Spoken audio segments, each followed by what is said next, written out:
রাজিকুজ্জামান রতন, আপনারা কি বিটিভিতে ভাষণ দেওয়ার জন্য অনুমতি চেয়েছেন কিনা?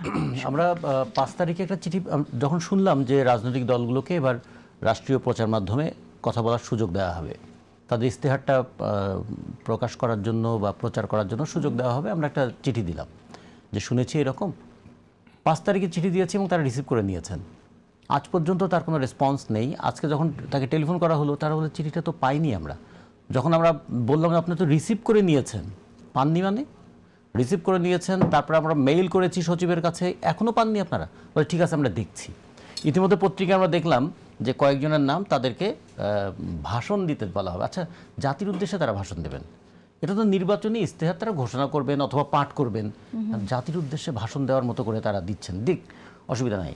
কিন্তু ওই যে তারা বলেছিলেন না লেভেল প্লেয়িং ফিল্ড, কত সুন্দর সুন্দর কথা বলছিলেন না।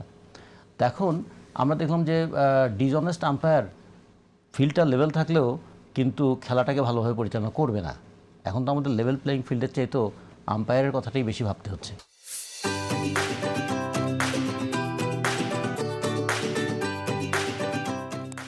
নাম্বার 2 হলো যে আমরা যখন বলি যে নির্বাচন একটা গণতান্ত্রিক ব্যবস্থার অঙ্গ, তাহলে গণতান্ত্রিক সংস্কৃতি ছাড়া তো শুধু অঙ্গটা পুষ্ট হবে না। যদি মাথাটা আমার ঠিক কাজ না করে, যাদেরকে আমরা অপ্রকৃতিস্থ বলি, তার মাথাটা কাজ করছে না কিন্তু অঙ্গগুলো খুব পুষ্ট আছে, তা তাকে কি আমরা সুস্থ সবল মানুষ বলবো? ফলে আমাদের যদি বলি উপরটা যেখান থেকে ডিজাইন হচ্ছে সেই জায়গাটা যদি অপ্রকৃতিস্থ থাকে, তাহলে অঙ্গগুলো সুস্থ থাকলেও খুব একটা ভালো কাজ হবে বলে আমাদের মনে হয় না।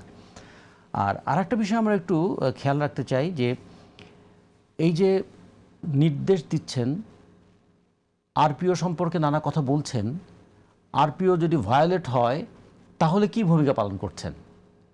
তার মানে কি তারা এখনই বুঝিয়ে দিলেন যে আমরা নির্দেশ দেব, পালন করা না করা আপনাদের ব্যাপার, এবং এরপর আপনারা বুঝে নেবেন যাদের জোর বেশি তাদের পালন না করার ক্ষমতাও বেশি, যাদের জোর কম তাদের পালন করার বাধ্যবাধকতা বেশি।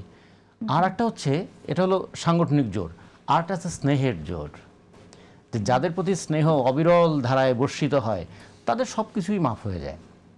এইটা যদি হতে থাকে মনন জগতে, এটার ছাপ যদি পড়ে, তাহলে বাস্তবে তার প্রতিফলনটা কি হবে?